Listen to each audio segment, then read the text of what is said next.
Jean Lotus, editor and publisher of Hemp Build Mag and journalist of all things industrial hemp. It is such an honor to have you with us today on Hemp Parents. Thank you for being here. Oh, Joy, I am so grateful. Thank you so much for having me. Boy, it's a super honor to be on your podcast because you're everywhere and you are I kind of think of you as almost the godmother of industrial hemp in the United States. You are such an angel. I love being your reflection, sister, because I sit here in awe of the incredible, important work that you're doing. And as many people know who listen to the show, Hempcrete, of all the thousands of products that can be made from hemp, is my favorite of them all, and hemp building materials in general. But you Mine know, too. I've just been doing it a whole long time.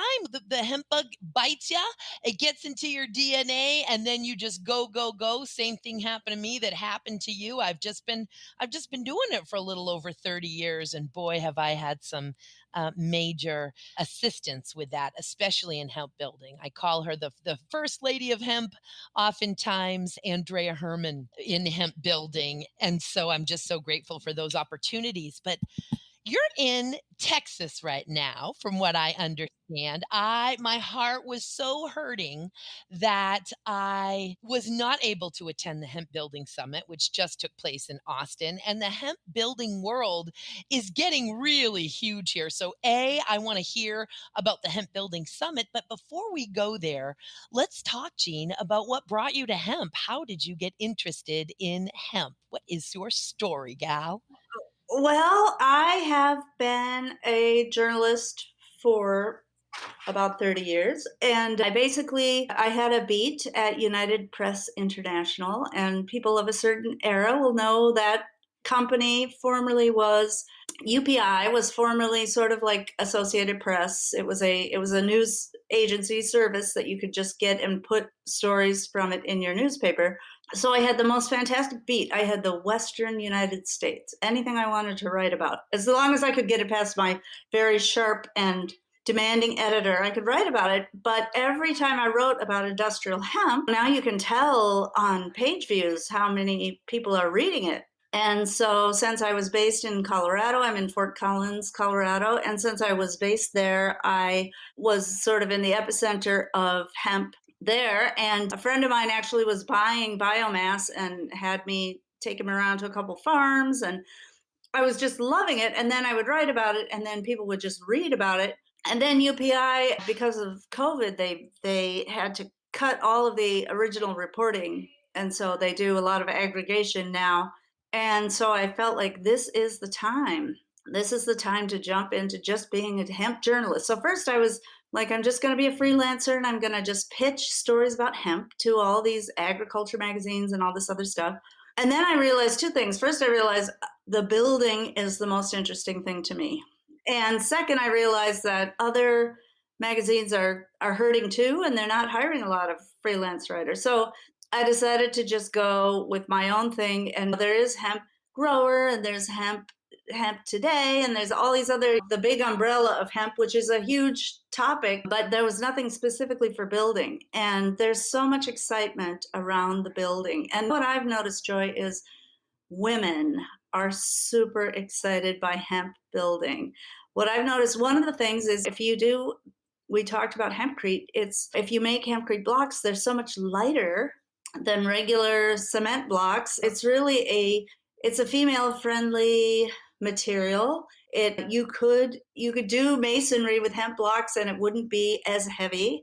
And I think just the whole democratization of housing, which is super important to me as a mother of college age kids. They tell me I'm never going to own a house. And when we talk about young people facing that, it's very unsettling to them. And the price of housing is so high, and they say there are 5 million too few housing units in the United States. So It's a crisis. It's just an outright, straight up crisis. it is a crisis. Not to mention the fact that the housing we have, of course, is by and large constructed of off-gassing, temporary, inferior materials. Exactly. And they're specifically designed to fall apart when the mortgage ends, right? There's planned obsolescence. So your drywall will just decay or whatever. And then the whole mold issue, mold in the southeastern and southern United States is, and really in the Midwest too, is,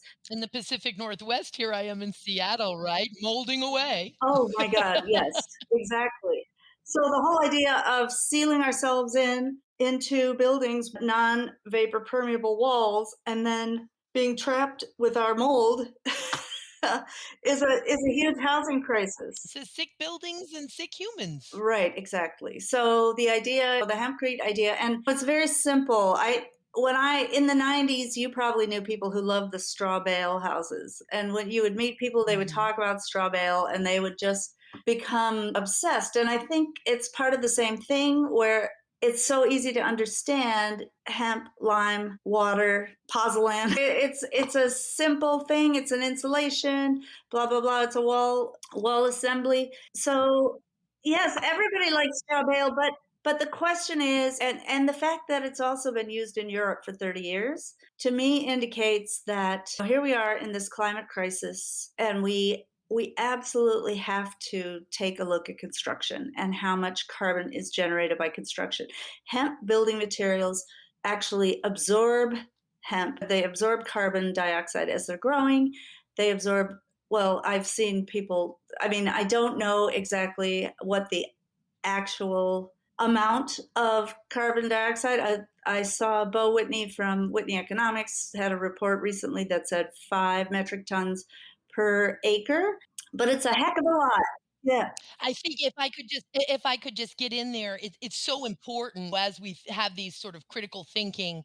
The acre, it depends on what kind of an acre, right? How densely planted was that hemp? Were the rows 6 inches apart? Were they 8 feet apart? What type of hemp was planted? Was it fiber? So on and so forth. So all of these statistics that we shut out are sort of generally speaking and generally have some type of qualifier to them. But what we certainly know, of course, is that hemp, while all plants, of course, convert CO2 to oxygen, so on and so forth, there is a unique process within the cannabis plant that actually absorbs a higher amount of that CO2. So there is just something special and unique to that photosynthesis, to that entire conversion process for the cannabis plant. and that's one of the reasons it grows so quickly, Yes. Isn't it because it's amazing? sucking in the air, right? So that there are these air pockets sort of in there, and that's why it makes great insulation. That beautiful, spongy, porous. I'll never forget when I first learned because it was the University of Bath that has a micro under a microscope what hemp cellulose looks like under a microscope, and it looks like a sponge, and you can see these little squares and tubes and holes where thermal energy or vapor, humidity, goes and hangs out as it's passing through that wall because that hempcrete wall, of course, can regulate the thermal energy and can regulate that humidity. It's just incredible. Right. And so, and the fact that even though it's a brand new technology here in the United States, the fact that it's been done in Europe for 30 years and they have made the mistakes, and we're going to make the mistakes too. And it is, sometimes it's happening here. And that's, as an industry begins, that's very common. It's just going to happen. Also, we have something to look forward to. And I just saw a gorgeous building that's being built in Paris right now. It's 60 meters, which I think is about 120 feet high, and it's got 61 apartment units, and it's got hemp blocks. And there are these architects in France. Basically, they have been told they need to produce carbon negative or low carbon buildings, and they are using hemp. And we can learn a lot from them. So much from them. And I think it's important to note, of course, that while there's a revival of hempcrete that we've traced back to France, this modern day revival, right, to the mid 1980s or so. But hempcrete has been used by mankind for at least thousands of years. I mean, we've got, of course, the ancient Ellora caves in India. That have the hemp and clay and lime walls and those beautiful drawings that are on those walls that are 1,500 years old, and the walls that were the hemp and clay and lime, of course, the drawings are preserved, and the other drawings from the other walls are have been worn away by rodents and the elements over the years. And I believe, and you may know more about this than I do, Jean, that there's also a building still standing in Japan, some 700 years old. Yeah, I've read about that. I don't know exactly where in Japan it is, but yes, again, being used. So isn't it interesting? I mean, as a journalist, really, I feel like this is one of the stories of the century, right? When you think about the historic idea of a brand new row crop being introduced to the United States that also happens to be an ancient row crop with like hundreds of uses that actually had a complete history here. Not always a great history, a history of enslavement, a plant that was difficult to process even then, and it is now. We're having decortication issues here, but that has been used for just hundreds and thousands of years. And the fact that we took this bizarre science fiction alternate universe route that we now make everything with petrochemicals that we could have made with the carbon in the hemp plant and other plants. So interesting. As a journalist, I see that fascinating to me.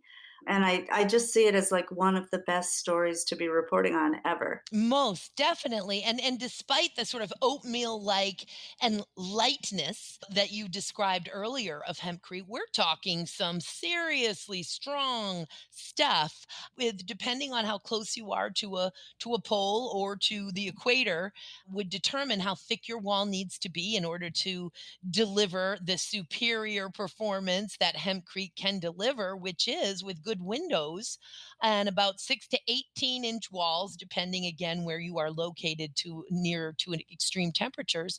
We're talking about being able to keep your home about 60 degrees Fahrenheit in an interior ambient temperature year round without a heating or a cooling system, which is so hard for people to comprehend. But we are so not blowing smoke up skirts here. I mean, I technologies built, of course, the first fully permitted hempcrete home in the United States for the then mayor of Asheville, North Carolina. And of course, It's they a beautiful house. isn't it gorgeous? It's just so Yes. incredible. I was so blessed to be able to tour that home. And it's got the two fireplaces and some other units of heating and cooling, but they barely are ever used at all, even during those winters. And that's on the side of a mountain, that house, because of course, thermal capacity and thermal conductivity, which are two concepts that are pretty difficult to reconcile, except for with hempcrete. If you're going to heat that house up, it's going to heat up very quickly and it's going to stay warm for a long time. And so just no need to do it when you've got appliances and human beings running around in there with good windows. Let's talk for a minute about the projects that are exciting you the most about what's going on in the United States. I know you are very close with, as am I, the U.S. Hemp Building Association, and they're so wonderful. I mean, Jacob Waddell, what an incredible gift he has is been to the hemp building industry. His leadership, his drive, his skills, his experience, and a fantastic board. Sava Tesfaye, the vice president, and others on the board. And they, of course, are getting their finger on the pulse, trying to raise funds to apply for, in partnership with ASTM, an international code for a hempcrete process, approval for a hempcrete process with the International Certification Council, but also to collect a map of and keep a finger on the pulse of all of the different projects in the US. So, with that, what are the ones exciting you? Yes, and that map is not complete, and there are more projects being built every day. I mean, Cameron McIntosh from Americhandra, he worked on 10 projects this year, and he showed us a slideshow of them at the US Hemp Building Summit. And oh my gosh. And at the end, he showed us a picture of himself. The people called them Cameron days because they were using that blow insulation from the ER Easy machine. And they had to keep it going, and they were trying to get an entire house insulated in in about 6 days. And they ended up at the end working like 12, 14-hour days just to get it done. And he showed a picture of himself, and he had just taken off the mask, and his face was all puffy and he looked so bleary. And he said, this is what it's like to do 10 projects. But it's so interesting to me because some of these projects, two things he told me. One thing he said was that these projects were planned years ago, and people heard about hempcrete. They've been doing the research, and they finally get their act together. It's very difficult to get it's very difficult to build your own house anyway, but to get it past the local permitting departments, to get supplies when there's a pandemic going on and you can't get supplies from France, you can't get it locally because it hasn't been grown, it hasn't been processed. So that's the first thing he told me, was that people have been waiting for years and the dam kind of broke this year.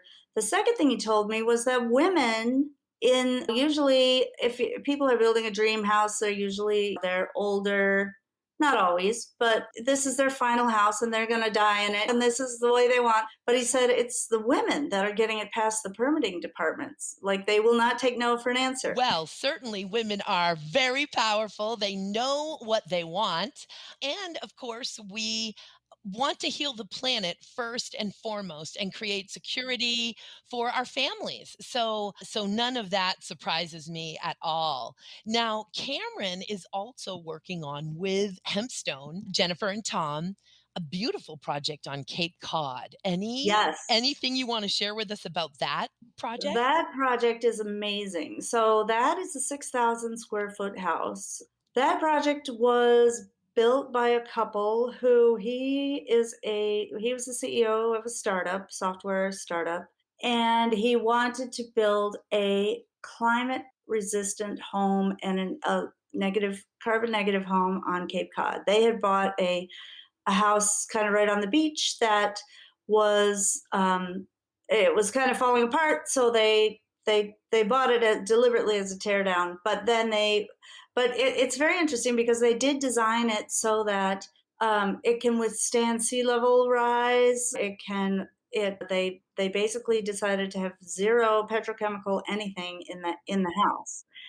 And what they wanted to do was also to show how a large project like that could be done with an industrial technology. So Cameron McIntosh has the one man sprayer, the EREZ, and there are a number of them here in the United States. He actually distributes those, but there are other companies and other systems that are more sort of industrial. And so they actually brought this industrial sprayer over from France to do this house. And I think they got it done in less than a week. And it's an enormous, enormous house. I mean, it's 6,000 square feet. They even did the roof with hempcrete. So, and of course, this was not a cheap project, and they had to bring the operator and designer of the machine to come over. They had to get him over during COVID, and then they brought in a lime plasterer from Quebec who does lime plaster, and they had to get him through the COVID gauntlet. I think he was actually tried to get into the United States 3 different times last year, but they got him in, and of course he's in this French plastering. So it really was almost like a French building that was built right on Cape Cod. And I did speak to the home builders who do a lot of crazy projects. I mean, Cape Cod is where it's a fancy place where people go and build very challenging architectural projects, like an entire house that's a cube of glass or things like that. Right. But he was very impressed by this. And one of the things he was impressed by was when he talked to the fire marshal.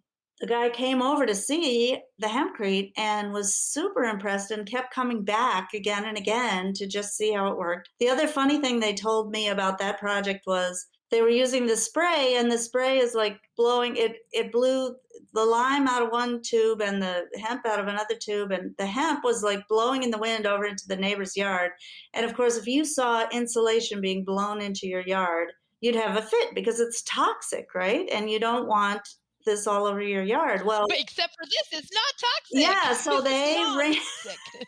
this is not toxic. This is a plant material. And it was such a change. And I will say that Mike Montero's company, he's the owner, he has a new startup that is a hemp startup called Pactful Ventures. And the idea was bring this machine over, show how it can be used on a large industrial scale, show how, this is the next step in the hemp industry, in the building industry. And when we talk about carbon goals for 2030, carbon goals for 2050, we need to do something on an industrial scale.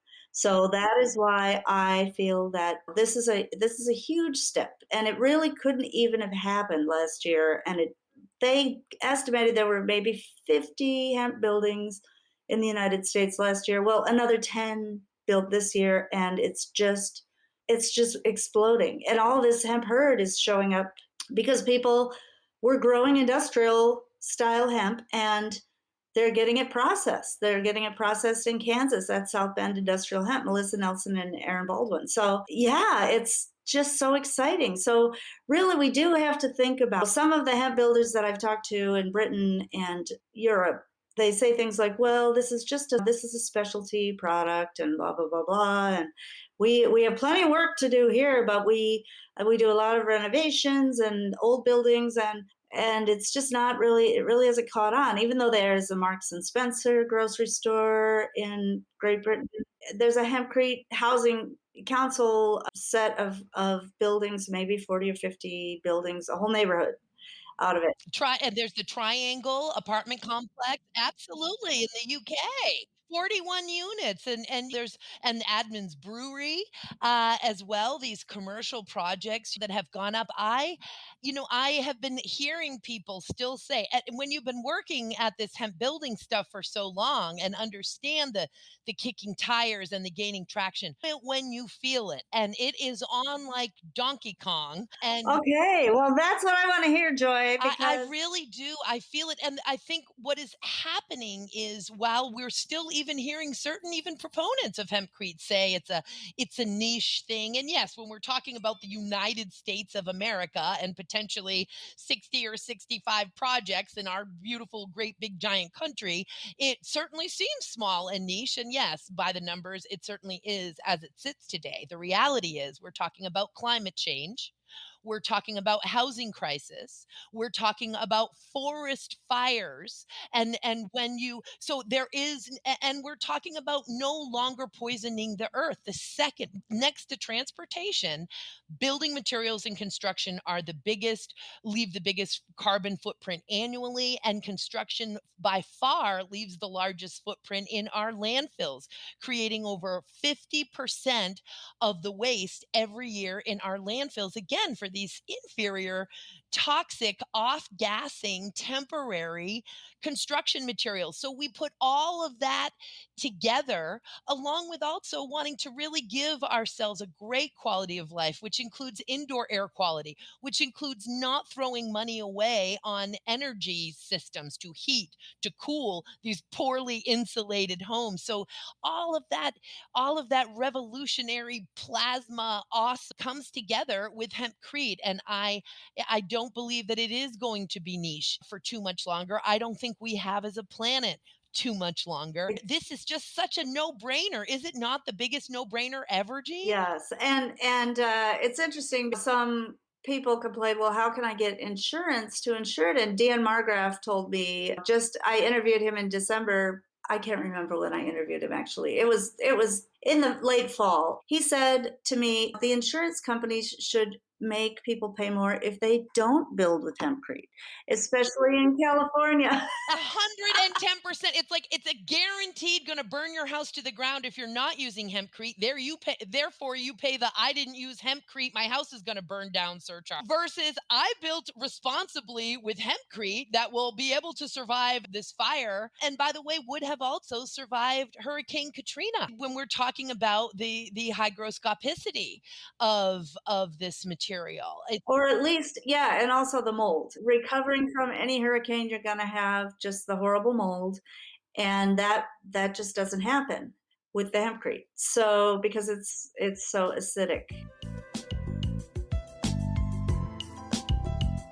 So tell me, you're feeling the energy, Joy, and you have such a great, I mean, you just have a really great perspective. You've been doing this for so long, and you've been building with hempcrete, you've been touring the hempcrete structures. You just tell me how it feels to you, and what do you see for mass adoption?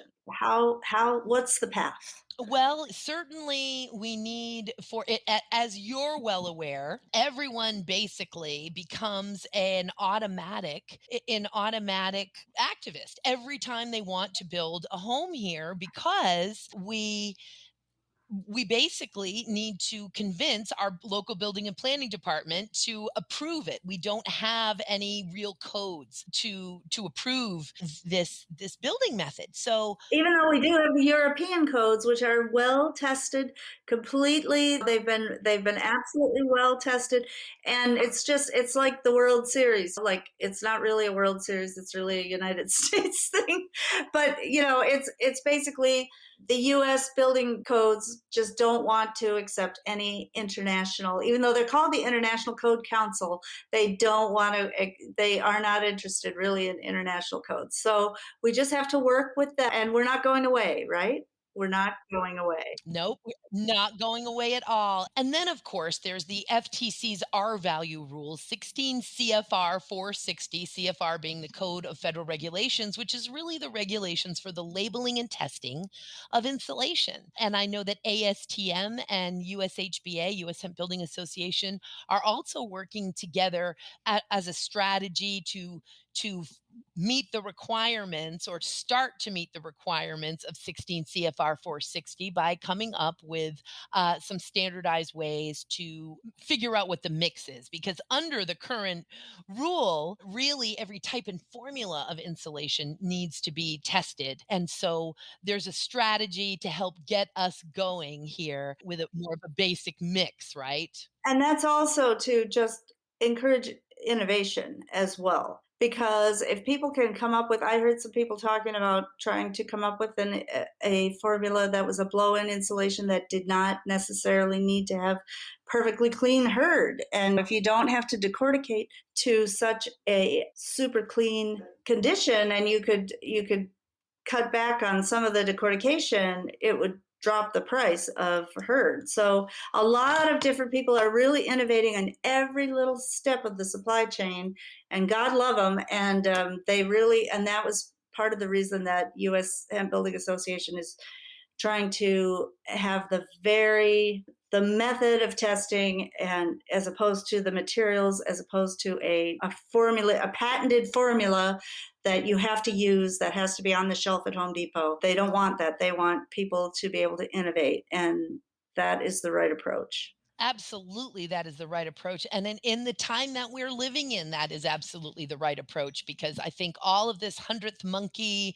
sort of tipping point is happening and then it's going to be go time and we need people to be able to use the material that is available to them locally. This is a heavy crop. It needs to be economically viable to move around and we can't all be sending our herd to Kansas, right? Ultimately, we will have infrastructure and processing facilities within every 50 to 100 square miles of that biomass feedstock. And while there will certainly, I think, be regional spots for infrastructure and manufacturing. Maybe certain regions are more grain, others more fiber. And then, of course, we'll have still a small amount of extract. And I only say a small amount because we've learned the hard way here in the United States that it takes a little bit of hemp to make a whole lot of cannabinoid distillate or cannabidiol CBD distillate. So, but ultimately that's what we really are going to need to deliver on the promise. But I think the fact alone that South Bend Industrial Hemp is so darn busy, and of course, as you well know, we've got IND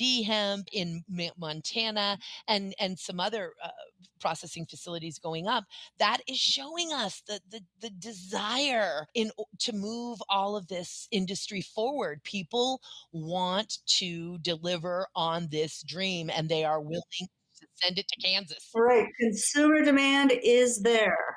It is there. It is 100% there. Now you are also by the way, your website alone, hempbuildmag.com, is such a tremendous resource.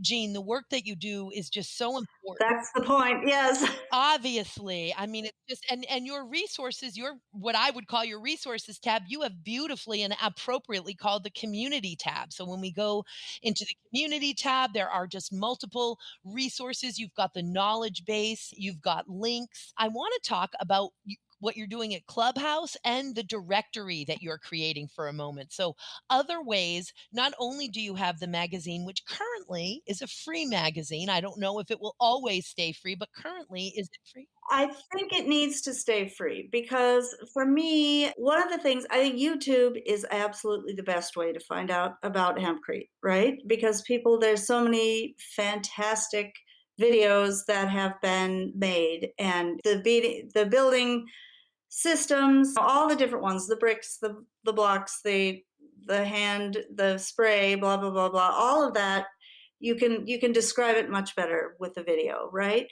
But the second tier is researched articles. And I do believe that people need to be able to come to a place where they hear about it and then they say, what is that?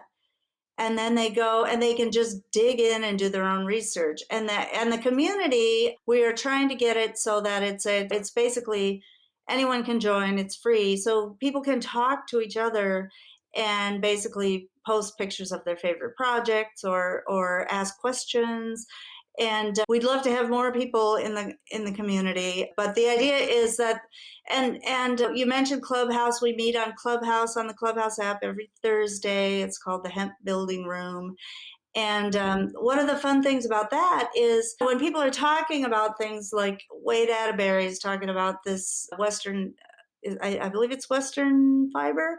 They are retooling a cotton gin in California with the Riverdale Hemp Factory. With the Riverdale Hemp Factory, Tom Peters and Lawrence Serban and Wade Atterbury, it's just absolutely amazing. It's just absolutely amazing. Right, but it's complicated. And if you're talking about things in a conversation, like in Clubhouse or even on a podcast, is much easier because you can put links on it or whatever. You can kind of go back and listen. But Clubhouse is very ethereal. So the idea is if we're talking about something, this is complicated. This is building materials. This is public health and safety. So you need to be able to find the actual links to particular legislation or the links to rules, regulations, blah, blah, blah, blah.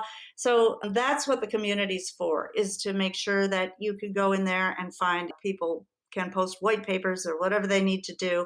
And then people can really do a lot of research. And I do believe that as long as people are doing research, the demand is just going to explode. And you have seen that, I'm sure, Joy. So much so. And another thing that I have to say about Hemp Build Magazine, as it were, the full title, is that reliability and accuracy is everything. And I even had a few years ago, I was interviewed by the New York Times. They were doing a story on hempcrete. It was a written interview.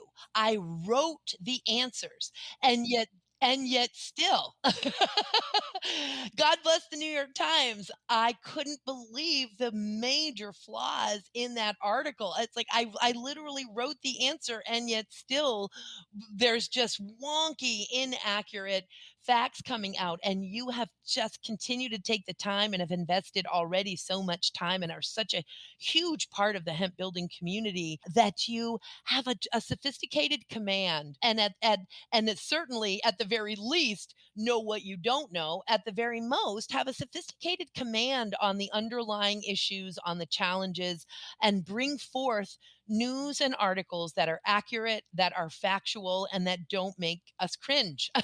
They're wonderful. Yes, well, and if anybody cringes, I mean, it is the internet and accuracy is the most important thing. So I'm happy if I get something wrong, I am very, very happy to have a correction. I want it to be accurate.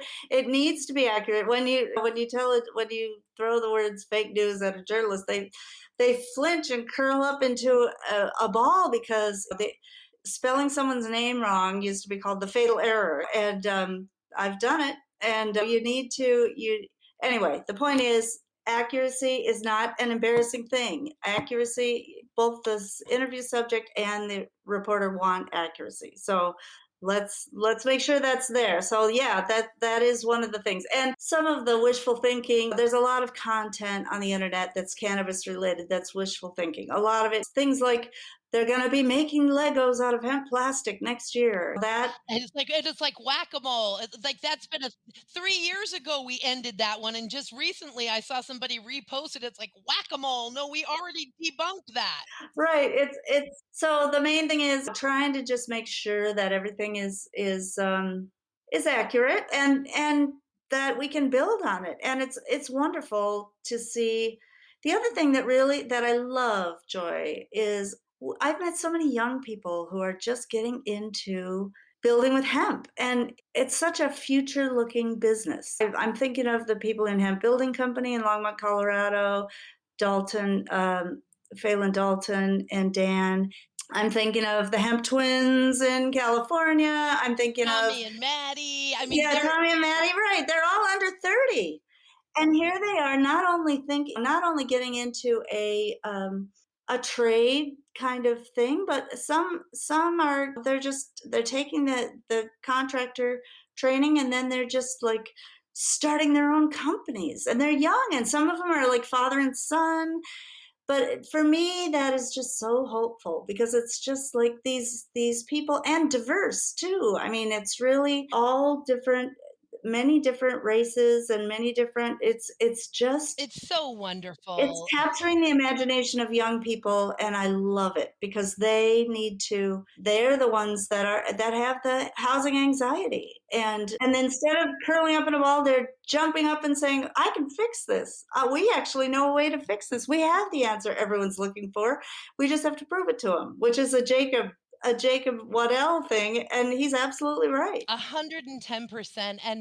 And just the reality is that the healing is coming. Hemp is going to create so many new careers and so many jobs, hundreds and hundreds of thousands of jobs throughout all of the supply chain. And by that I mean, of course, in all of the different hemp industries, nutrition, body care, pharmaceuticals, nutraceuticals, but most importantly, the $1 trillion industries, building materials, textiles, paper, energy, fuel, nanotechnology, all of those things. Plastics, bioplastics. Oh my gosh, and bioresins, all of it. Thank you, sister. And as we come to a close, though, I want to make sure that we talk about how you do support Hemp Build Magazine, and that's with classifieds and advertising packages. And you've got an ever growing distribution. Yes, correct. And and yeah, you mentioned the directory. We are putting out a directory. It'll be between 70 and 100 pages. It's coming out in December, and it's the whole supply chain. So if you are building a hemp house, you want to have it all in one place. Every lime company, every blah blah blah blah. And I do think, that is the one place that we all need to learn a lot about is you can't have hemp walls without lime or some other building material. So we need to, I liken it to sort of like the raisin farmers. We're the raisin farmers, and someone comes to me and says, I want muffins with raisins in them. And you're asking the raisin farmers to give you muffins with raisins in them. There are a lot of steps in between, and we have to be able to work with the people who already are dealing with the builders. We have to be able to speak their language to basically get hemp to be just another aggregate that builders have a choice to use so that, and they don't have to just run around saying it's hemp, it's hemp, it's hemp. They just say, oh, do you want the hempcrete or do you want this kind of insulation or whatever, or the designers, the architects. Exactly. Do you want this biofill or do you want this? I mean, it doesn't need to be all hemp all the time in terms of making such a big deal. It's a bio aggregate. It's a biocellulose aggregate. So Yes, but it is so exciting. The fact that hemp does so many other things, and as the comeback plant, the American second chapter kind of story is just so exciting, and so it captures the imagination. So yeah, the directory, that's basically what it is. That is just a way for people to basically have that in their hands, and and we're planning to put one out every year. So obviously, by next year, it might be twice as big because there will be so many new people joining up. I was just gonna say, we need to train up that workforce. I mean, poor Cameron, he can't be flying everywhere, right? He's in Pennsylvania, and I'm pretty sure Cameron would like to be busy with Pennsylvania projects. Local and so on.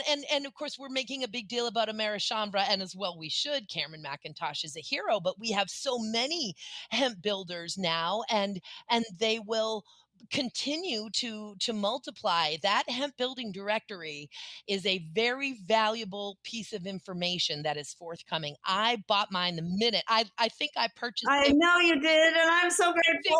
within 60 seconds of getting the email, because we get a good deal on the pre-sale for this directory. So folks, if you're listening and you are interested in and have your licking your chops over this hemp building directory that's coming out, you are going to want to pre-purchase it. So get to hempbuildmag.com right now and go to directory 2022 and pre-purchase it. Otherwise, you're going to pay the published tax, and may hundreds and thousands of people pay that published tax, sister. But we want to make sure that we're advertising the great deal for the pre-sale, which of course helps keep you going and create this incredible work product that you are continuing to put out for us. I mean, Yes, thank you, Joy. And it's true. It's such an adventure. It's really cool. And I'm actually bringing my sister to a hemp building workshop here in Texas this weekend, and it's just going to be great. It's going to be so fun. awesome sharing it, sharing it, sharing it. I just my favorite smell in the world is curing hempcrete. That's literally my favorite smell. I know. Doesn't it smell like the smell is definitely something that you notice right away when you walk in to the building before the lime has been put on. And the smell is, it's like, it reminds you of like a summer day in a hayfield or Mm. something. It's just clean. There's something so clean about it. I don't know how to describe it other than when I have curing blocks from workshops, I stick them in the bedroom bathroom, close the door, turn the heat on, and then when I open up the door, it It just comes gets out. this Oh, yes, it's oh, wonderful. this just huge clean waft. Now, Miss Jean, before we go, is there a question that you wished I would have asked you, or something you want to make sure you leave the listeners with? I don't want to put you on the spot, but is there anything? What I'd like to know from you is, what is your favorite hempcrete house that you've been in? Wow. Oh man. Okay, well, I'm gonna have to say that it's the Now House in Asheville, North Carolina. And I know that the owners and builders of that house will want for me to have a new house to say in another year, because they want, of course, that was the whole reason why they invested so much into what is the first platinum lead hempcrete home in the world, the Now House. And it also had incorporated, of course, about 80 different other sustainable green building techniques. It was just incredible. Some which ended up working great and some which didn't. But something that I love so much about hempcrete in terms of your ability to decorate with it. Do you want stark 90-degree angle lines? Do you want a hobbit home? Do you want a Victorian gingerbread house? I mean, do you want something groovy and psychedelic? Do you want a home that looks Do like you want a stucco bungalow? Yeah. yes, a mushroom, all of those things. And so these were 18-inch walls, sister. So it just the whole house, and with the lime plaster inside, with and the flooring was red clay that had been excavated from the site and turned into the floor. So just the whole vibration of the home, the inside feeling, the smell, the rounded hobbit-like windows in this gigantic luxury home. It's my favorite one so far, sister. That's right. We never know. And who do you think the first? I think it's only a matter of time before some celebrity or influencer, Snoop Dogg, Willie Nelson, Martha Stewart, somebody announces. Prince Charles actually did build a house with hempcrete in the walls a couple years ago. How did I Um, not know this? I'm not the journalist, I guess. Oh my god. I didn't know that. So, but it was only, it was like a little bit of insulation in this sort of house of tomorrow kind of thing. But I really do think, I mean, Beyonce has said that she has a hemp farm, and I just think it's really on the edge of some celebrity picking it up and announcing that they're going to build this. I think if you do live in a hemp house, you end up almost living in a public building that people knock on the door and come and they want to get a tour. And The mayor of Asheville was like, "No, you may not come tour my home, thanks, no." So luckily I had a little special in there, but he was always getting asked to tour the home. It's like, "No, this is my house." But yes, exactly. but yes, that edge is here, and I'm vibing with you. There will be more lightning rods that will continue to move this forward, Jane. Well, Yeah, I agree. we are just so lucky in the hemp community to have you. You are such a huge part of the hemp community, the hemp building community, Jean. I am so glad to Likewise, back at you, Joy. we will lock arms and walk into this hempen horizon together. And thanks for the great work you do. Thank you for listening and heeding the call. Jean Lotus, you are something else, sister. Thanks for everything. Oh, thanks, Joy. I'm so delighted to be here. Until next time, I'm wishing you everything wonderful, Miss Jean. Thank you for being with us.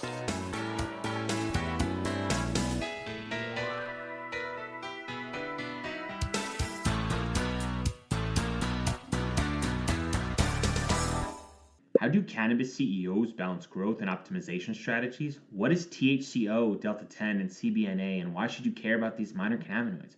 And why isn't the endocannabinoid system covered in medical school? Most people think they're up to date in trends in the cannabis industry, but they're about 6 weeks behind. Learn about what is truly next in the cannabis space by joining myself, Brian Fields, and Kellen Finney every week on the Dime Podcast, and of course, on PodConX.